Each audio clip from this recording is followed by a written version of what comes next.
Hello friends, स्वागत है आप सबका आज की हमारी नई क्लास में। और इस क्लास में हम डिस्कस कर रहे हैं मैक्रो इकोनॉमिक्स का चैप्टर सेकंड। नेम है circular flow of national income. इससे पहले की क्लासेस में हम चैप्टर 1 को कंप्लीट कर चुके हैं। अगर आपने वो क्लासेस नहीं देखी हैं तो उन्हें एक बार ज़रूर देखिएगा। यस, देख लेते हैं क्या होता है सर्कुलर फ्लो। गाइस, किसी भी इकोनॉमी को हम मेनली 4 सेक्टर में डिवाइड कर सकते हैं: house hold sector, producing sector, government sector and foreign sector. यहाँ पर सर्कुलर फ्लो को समझने के लिए अभी के लिए हम मान लेते हैं कि हमारे पास दो ही सेक्टर हैं, एक है हाउस होल्ड सेक्टर और एक है प्रोड्यूसिंग सेक्टर। तो यहाँ पर हाउस होल्ड सेक्टर क्या करता है? ये गुड्स एंड सर्विसेज का यूज करता है और उसके बदले में पेमेंट करता है। सेकंड वन क्या करता है? ये अपनी फैक्टर की सर्विसेज प्रोवाइड करता है और उसके बदले में रिवॉर्ड लेता है। अब ये फैक्टर सर्विसेज क्या होती हैं, जिन्हें हम फैक्टर ऑफ प्रोडक्शन भी बोलते हैं? मेनली 4 फैक्टर होते हैं: land, labour, capital and entrepreneur. तो लैंड के बदले में क्या मिलता है? रेंट। लेबर के बदले में वेजेस, कैपिटल के बदले में इंटरेस्ट और एंटरप्रेन्योर के बदले में प्रॉफिट। ओके, तो यहाँ पर क्या होता है? हाउस होल्ड सेक्टर ये सर्विसेज प्रोवाइड करता है और उसके बदले में ये रिवॉर्ड लेता है।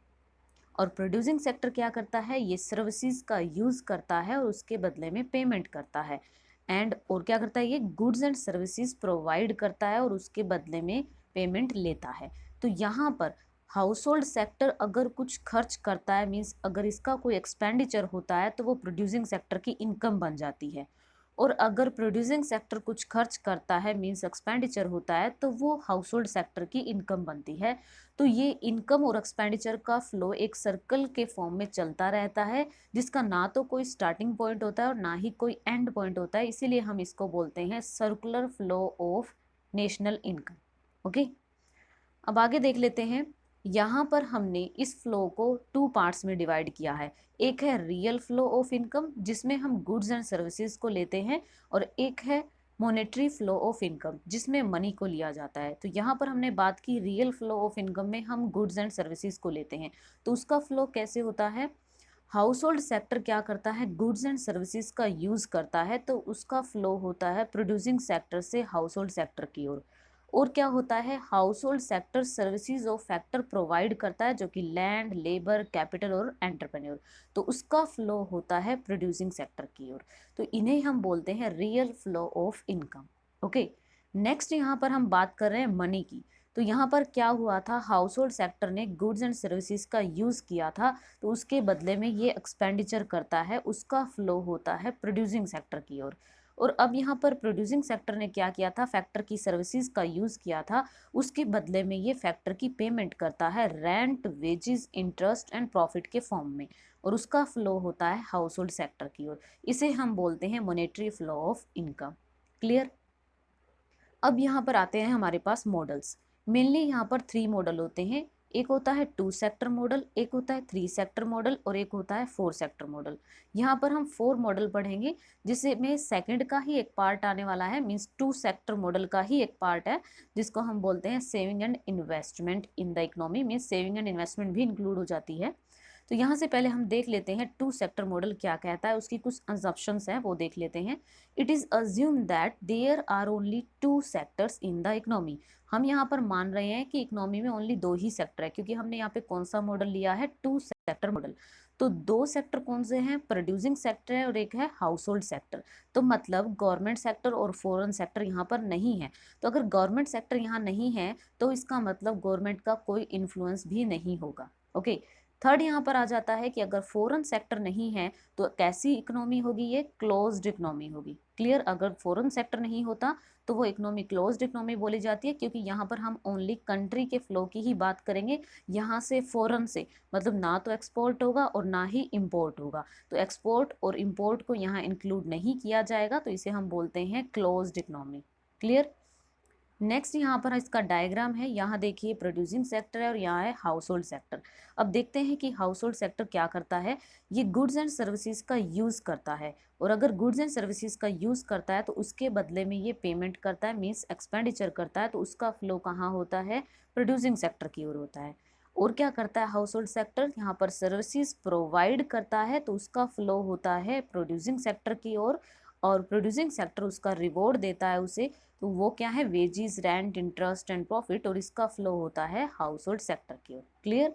तो यहाँ पर देखिए हमें दो बॉक्सेस दिख रहे हैं, और एक ये है अंदर वाला बॉक्स और एक है बाहर वाला बॉक्स। जो ये अंदर वाला बॉक्स है ये हमें शो कर रहा है real flow.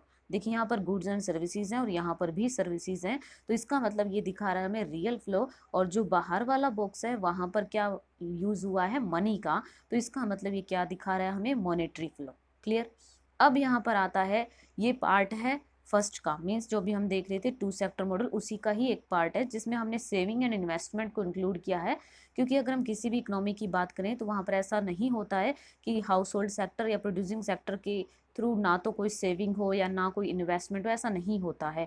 Savings and investments रहती हैं। तो यहाँ पर क्या हो रहा है कि हाउस होल्ड सेक्टर अपनी टोटल इनकम को खर्च नहीं कर रहा है, कुछ पैसा बचा लेता है, जिसको हम बोलते हैं कि इसने सेविंग कर ली है। और अब उस सेविंग को ये कैपिटल मार्केट में लगा रहा है। मतलब कैपिटल मार्केट का मतलब हम यहाँ पर ये समझ सकते हैं कि बैंक्स में या फाइनेंशियल इंस्टीट्यूशंस या बीमा कंपनीज, वहाँ पर ये अपने पैसे को रख देता है। तो इसका मतलब इसने फ्लो से उस पैसे को कम कर दिया है। जितना ये फ्लो पहले चल रहा था अब उतना नहीं होगा, कुछ पैसा सेव कर लिया गया है और अब ये पैसा कैपिटल मार्केट में चला गया है। तो इसका मतलब जो यहाँ पर फ्लो पहले था वो सेम नहीं रहा, कुछ कम हुआ। तो प्रोड्यूसिंग सेक्टर उसे इक्वल करने के लिए क्या करता है, इन्वेस्टमेंट करता है, कैपिटल मार्केट से ये पैसा उठा लेता है। तो जिसको हम बोलते हैं इन्वेस्टमेंट। इन्वेस्टमेंट क्यों बोलते हैं, क्योंकि इस पैसे का यूज वो कैपिटल गुड्स के लिए करता है, मीन्स कैपिटल गुड्स को प्रोड्यूस करता है। कैपिटल गुड्स में मेनली हम वो गुड्स लेते हैं जो लॉन्ग टाइम तक काम में आती हैं, मतलब 1 ईयर से ज़्यादा के लिए, जैसे कि मशीनरी हो गई है, प्लांट्स हो गए, फर्नीचर हो गए, तो इनको हम लेते हैं। तो ये कैपिटल गुड्स में पैसे को लगाता है और उन गुड्स का यूज़ प्रोड्यूसिंग सेक्टर ही करता है, मीन्स प्रोड्यूसिंग सेक्टर ही उसे परचेज करता है। तो इस तरह से क्या होता है, अगर ये कैपिटल गुड्स में पैसे को लगाता है तो ये मनी का जो फ्लो हम देख रहे हैं, जो ये हमारा सर्कुलर फ्लो है, ये पहले जैसा ही बन जाता है। क्यों बनता है, क्योंकि यहाँ पे जो इन्वेस्टमेंट है वो सेविंग के इक्वल हो जाती है। तो ये इन्वेस्टमेंट और सेविंग इक्वल हो जाती है तो वो फ्लो पहले जैसा बना रहता है। क्लियर। अब आगे आता है हमारे पास 3 सेक्टर मॉडल।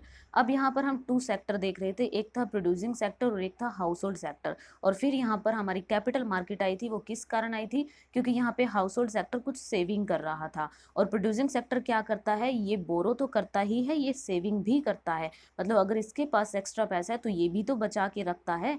मीन्स प्रोड्यूसर जो पैसा कमाते हैं वो सारा पैसा लगाते नहीं हैं, कुछ पैसा जिसको हम अनडिस्ट्रीब्यूटेड प्रॉफिट बोलते हैं या फिर रिजर्व्स बोलते हैं, ये कुछ पैसा बचा के रख लेते हैं, तो उसे भी ये कैपिटल मार्केट में लगा देते हैं। और अब यहाँ पर जो हमारा नया सेक्टर आया है वो है गवर्नमेंट सेक्टर। तो गवर्नमेंट सेक्टर के साथ में क्या क्या होता है, गवर्नमेंट सेक्टर टैक्सेस लगाता है, ये प्रोड्यूसिंग सेक्टर पर भी टैक्सेस लगाता है और हाउस होल्ड सेक्टर पर भी टैक्सेस लगाता है। तो हाउस होल्ड सेक्टर से जो टैक्सेस हैं वो उसका फ्लो कहाँ हो रहा है, गवर्नमेंट की ओर हो रहा है। और बिल्कुल ऐसे ही प्रोड्यूसिंग सेक्टर से टैक्सेस का फ्लो कहाँ होता है, गवर्नमेंट सेक्टर की ओर होता है। ओके। उसके बाद क्या होता है, गवर्नमेंट सेक्टर ट्रांसफ़र पेमेंट करता है जिसका फ्लो होता है गवर्नमेंट सेक्टर से हाउस होल्ड सेक्टर की ओर। अब ये ट्रांसफ़र पेमेंट्स क्या होती हैं, ट्रांसफ़र पेमेंट्स में वो पेमेंट आती हैं जिसके लिए आप कोई काम नहीं करते हो, मीन्स फ्री का पैसा। जैसे हाउस होल्ड सेक्टर को पेंशन मिलती है, तो वो पेंशन क्या है, क्या उसके लिए कोई काम किया गया है, नहीं, ये फ्री में मिल रहा है, तो उसको हम ट्रांसफ़र पेमेंट बोलते हैं। स्कॉलरशिप मिल जाती है या फार्मर्स को कोई लोन मिलता है, तो ये क्या है, सब ये है ट्रांसफ़र पेमेंट। तो गवर्नमेंट देती है transfer payments house hold sector को, ठीक है। और प्रोड्यूसिंग सेक्टर को कैसे देती है, उन्हें भी ये सब्सिडीज़ देती है, कॉरपोरेट सेक्टर को भी सब्सिडीज़ दी जाती हैं, तो उसका फ्लो होता है प्रोड्यूसिंग सेक्टर की ओर। और क्या होता है, government sector goods and services का यूज़ करते हैं, जिसको हम बोल देते हैं कि ये गवर्नमेंट एक्सपेंडिचर कर रही है, गुड्स एंड सर्विसेज अगर वो खरीदती है तो प्रोड्यूसिंग सेक्टर को वो पेमेंट करेगी, जिसको हम बोलेंगे गवर्नमेंट का एक्सपेंडिचर। और उसका फ्लो कहाँ से होगा, गवर्नमेंट से प्रोड्यूसिंग सेक्टर की ओर होगा। क्लियर। और क्या होता है, गवर्नमेंट सेक्टर भी कुछ सेविंग और बोरोइंग करती है, मतलब कुछ पैसा होता है जिसे वो सेव करके कैपिटल मार्केट में रख देते हैं या ज़रूरत होने पर वो कैपिटल मार्केट से ले लेते हैं। क्लियर। तो ये सब आता है 3 सेक्टर मॉडल में। अगर आपको लिखने के लिए बोला जाता है 3 सेक्टर मॉडल, तो आप यहाँ से सभी पॉइंट्स अलग से बना करके बता सकते हैं। जैसे आप यहाँ पर हाउस होल्ड सेक्टर लिखेंगे और उसमें बताएंगे कि हाउस होल्ड सेक्टर का प्रोड्यूसिंग सेक्टर से कैसे होता है रिसिप्ट एंड पेमेंट, और गवर्नमेंट सेक्टर से कैसे होता है और कैपिटल मार्केट में कैसे करता है, ठीक है। फिर आप उठाएंगे यहाँ पर प्रोड्यूसिंग सेक्टर, और प्रोड्यूसिंग सेक्टर का बताएंगे कि गवर्नमेंट सेक्टर के साथ में कैसे वो रिसिप्ट और पेमेंट करता है, और कैपिटल मार्केट के साथ कैसे करता है, और हाउस होल्ड सेक्टर के साथ कैसे करता है। बिल्कुल ऐसे आप गवर्नमेंट सेक्टर का बताएंगे, तो यहाँ से एक अच्छा क्वेश्चन बन जाता है। उसके बाद आता है हमारे पास 4 sector model of circular flow of income. अब यहाँ पे क्या आता है, हमारे पास एक और सेक्टर आ जाता है जिसको हम बोलते हैं फॉरेन सेक्टर या बोलते हैं rest of the world. Okay, देखिए अब प्रोड्यूसिंग सेक्टर और हाउस होल्ड सेक्टर को तो हम बहुत अच्छे से समझ चुके हैं कि ये कैसे करते हैं, और उसके बाद में हमने गवर्नमेंट को भी देख लिया है। गवर्नमेंट टैक्सेस लगाती है, ट्रांसफर पेमेंट करती है, सब्सिडीज देती है, और गवर्नमेंट का एक्सपेंडिचर भी होता है, ठीक है। अब हम यहाँ पर देखते हैं कि रेस्ट ऑफ द वर्ल्ड के साथ में कैसे होता है। तो यहाँ पर हमने पहले शो किया है प्रोड्यूसिंग सेक्टर कैसे करता है रेस्ट ऑफ द वर्ल्ड के साथ में। तो प्रोड्यूसिंग सेक्टर ने प्रोडक्शन किया है, तो वो वाला production rest of the world भी जाता है। मीन्स क्या होता है, एक्सपोर्ट भी होता है। अगर goods and services rest of the world जाती हैं तो वहाँ से हमारे पास पैसा आता है, जिसको हम बोल देंगे एक्सपोर्ट रिसिप्ट्स। तो ये किसकी ओर होता है, प्रोड्यूसिंग सेक्टर की ओर होता है। बिल्कुल ऐसा प्रोड्यूसिंग सेक्टर को भी नीड होती है रेस्ट ऑफ द वर्ल्ड से कुछ गुड्स एंड सर्विसेज मंगवाने की। तो वो बाहर से कुछ लेते हैं, मीन्स गुड्स ले रहे हैं, तो उसके बदले में वो पेमेंट करेंगे। तो वो पेमेंट कहाँ जाएगी, जिसको हम बोलेंगे इंपोर्ट पेमेंट, तो वो कहाँ जाएगी, रेस्ट ऑफ द वर्ल्ड चली जाएगी।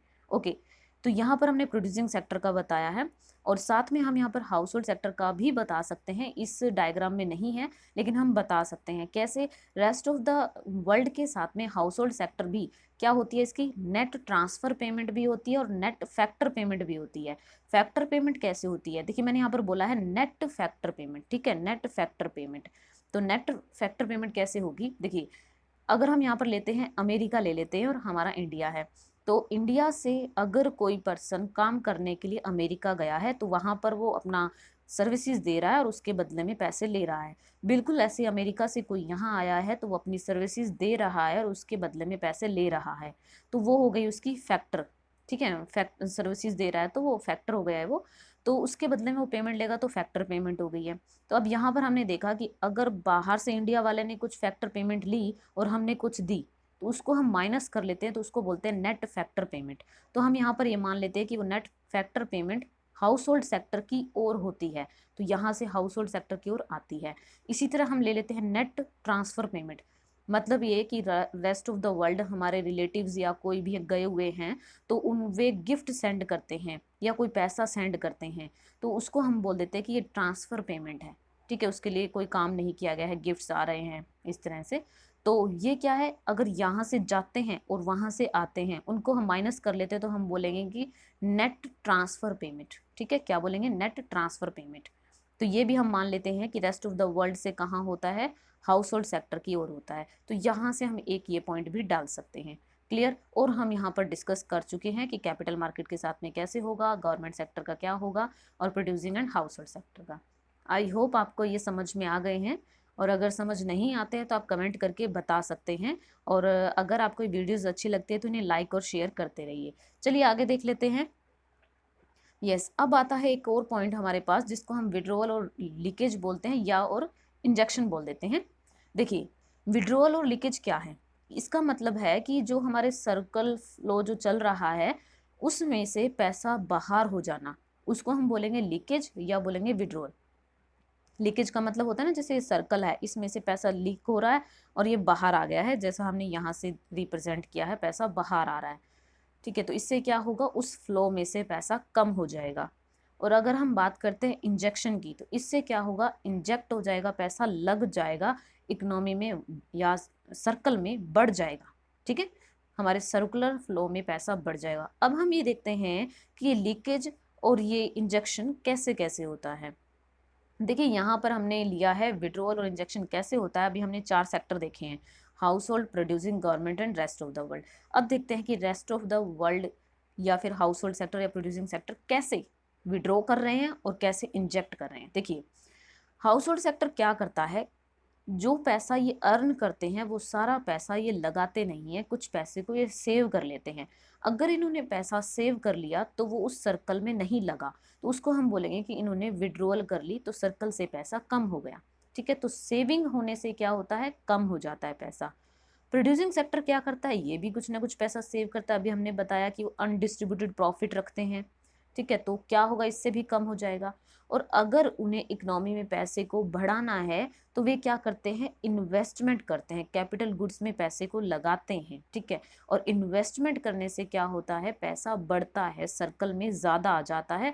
ये कैपिटल मार्केट से पैसा उठाते हैं और कैपिटल गुड्स में पैसे को लगाते हैं, उसको हम बोलते हैं कि ये इन्वेस्टमेंट कर रहे हैं। तो इससे क्या हुआ, इंजेक्शन हो गया है, बढ़ गया है पैसा सर्कल में, ठीक है।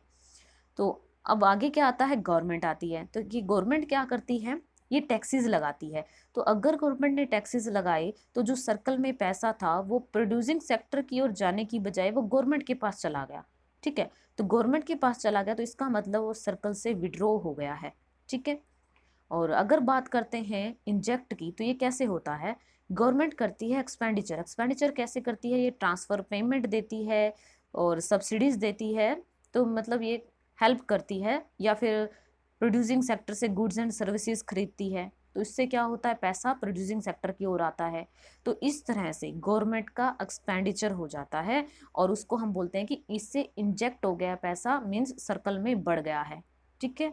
तो गवर्नमेंट अगर एक्सपेंडिचर करेगी तो पैसा बढ़ेगा और टैक्सेस लगाएगी तो पैसा कम हो जाएगा। रेस्ट ऑफ द वर्ल्ड कैसे, देखिए अगर हम गुड्स एंड सर्विसेज को इंपोर्ट करते हैं तो उसके बदले में हमें पैसा देना पड़ता है और वो पैसा बाहर चला जाता है हमारी कंट्री से, तो वो सर्कल में नहीं लगता है, प्रोड्यूसिंग सेक्टर की ओर नहीं गया, तो उसको क्या बोलेंगे हम, विड्रोअल हो गया। तो अब यहाँ पर एक बात देख सकते हैं कि विड्रोअल में क्या क्या आया, हमारी सेविंग आ गई है और टैक्सीज आ गए हैं और इम्पोर्ट आ गया, ठीक है। इम्पोर्ट को हम एम से रिप्रेजेंट कर देते हैं, तो इससे क्या होता है, हमारा विड्रोअल होता है। और इंजेक्शन में क्या आया, रेस्ट ऑफ द वर्ल्ड का एक्सपोर्ट आ गया है। एक्सपोर्ट का मतलब क्या हुआ, हमने गुड्स एंड सर्विसेज को बाहर भेजा है और वहां से हमारे पास पैसा आ रहा है, अब वो हमारी इकोनॉमी में लग जाता है, तो उससे क्या होता है, इकोनॉमी में पैसा बढ़ गया है, सर्कल में पैसा बढ़ गया है, जिसको हम बोलेंगे कि इंजेक्शन हो गया है, ठीक है। तो अब यहाँ से हम देख सकते हैं कि इंजेक्शन कैसे कैसे होता है, इन्वेस्टमेंट से होता है जिसको हम आई बोल देते हैं, प्लस गवर्नमेंट का एक्सपेंडिचर जिसको हम जी से रिप्रेजेंट करेंगे, प्लस एक्सपोर्ट, एक्सपोर्ट को हम एक्स लेंगे। तो इन्वेस्टमेंट, गवर्नमेंट एक्सपेंडिचर और एक्सपोर्ट, इनसे क्या होगा, इंजेक्शन होगा, और सेविंग, टैक्सेस और इंपोर्ट से क्या होगा, विड्रॉल होगा। क्लियर। अब देखिए इनके हम इकट्ठे कलेक्टिव इफेक्ट को देख रहे हैं। कलेक्टिव इफेक्ट क्या होगा, जिसको हम बोलते हैं न्यूट्रल इफेक्ट। इसमें क्या होता है, यहाँ पर हमने देखा विड्रोल होता है और इंजेक्शन होता है। अगर विड्रोल और इंजेक्शन दोनों इक्वल हो जाते हैं तो उसको बोलेंगे कि इनका अफेक्ट न्यूट्रल है, ठीक है। ये क्या हुआ है, इक्वल हो गए हैं। इनसे क्या होता है विड्रोल और इनसे क्या होता है इंजेक्शन, तो ये दोनों क्या हो गए, इक्वल हो गए, ठीक है। तो न्यूट्रल इफेक्ट हो गया। पॉजिटिव इफेक्ट में क्या होगा, पॉजिटिव तो तभी होगा ना जब इंजेक्शन ज्यादा होगा, ठीक है। तो अगर इंजेक्शन ज़्यादा है तो जिसमें हम लेते हैं इन्वेस्टमेंट को, गवर्नमेंट एक्सपेंडिचर को और एक्सपोर्ट को लेते हैं, तो अगर इंजेक्शन ज़्यादा होगा और विड्रोवल कम होगा तो उसको हम बोलेंगे कि ये पॉजिटिव इफेक्ट है इनका, ठीक है। तो इससे क्या होगा, इनकम बढ़ जाएगी। क्लियर। नेक्स्ट आता है नेगेटिव इफेक्ट। नेगेटिव इफेक्ट में क्या होगा, विड्रोवल ज़्यादा हो जाएगा, ये विड्रोवल है और ये हमारा क्या है, इंजेक्शन। तो विड्रोवल ज़्यादा होगा और इंजेक्शन कम होगा तो उसको बोलेंगे नेगेटिव इफेक्ट। और नेगेटिव इफेक्ट से क्या होगा, इनकम कम हो जाएगी, ठीक है। इसको हम ऐसे भी रिप्रेजेंट कर सकते हैं या फिर ऐसे भी कर सकते हैं, ठीक है। नेक्स्ट आता है हमारे पास importance of study of circular flow of income. तो अभी जो हम सर्कुलर फ्लो पढ़ रहे हैं तो उसका क्या इम्पोर्टेंस है, देखिए फर्स्ट है नॉलेज ऑफ इंटरडिपेंडेंस।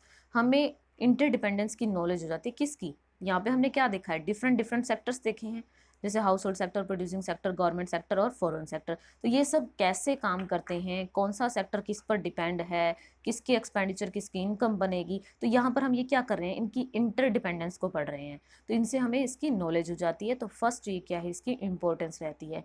सेकंड क्या है, एस्टिमेशन ऑफ नेशनल इनकम। देखिए नेशनल इनकम कैसे पता चलती है, अगर हम बात करते हैं जो फैक्टर कॉस्ट पे कर रहे हैं प्रोड्यूसिंग सेक्टर, किसको दे रहे हैं, हाउस होल्ड सेक्टर को, तो जो फैक्टर इनकम होती है उसी को हम नेशनल इनकम बोल देते हैं। तो नेशनल इनकम का अगर एस्टिमेशन करना है तो हमें सर्कुलर फ्लो का पता होना ज़रूरी है कि कहाँ से पेमेंट हो रही है और किसको रिसीव हो रही है, और यहाँ पर हम बात करते हैं गुड्स एंड सर्विसेज की। अगर गुड्स एंड सर्विसेज के मार्केट प्राइस का हमें पता चल जाता है किसी एक इकोनॉमी की बाउंड्रीज के अंदर एक साल के अंदर, तो उसको हम जीडीपी बोल देते हैं। तो जीडीपी से हम नेशनल इनकम कैलकुलेट कर लेते हैं। तो अगर हमें नेशनल इनकम कैलकुलेट करनी है तो हमें सर्कुलर फ्लो को समझना होता है, हमें सर्कुलर फ्लो का ज्ञान होना जरूरी है। ठीक है, उसके बाद आता है identification of injection and leakage. अभी देखिए हम इंजेक्शन एंड लीकेज देख रहे थे, सेविंग्स, इन्वेस्टमेंट, ये सब हम देख रहे थे कि कैसे टैक्सेस लगते हैं।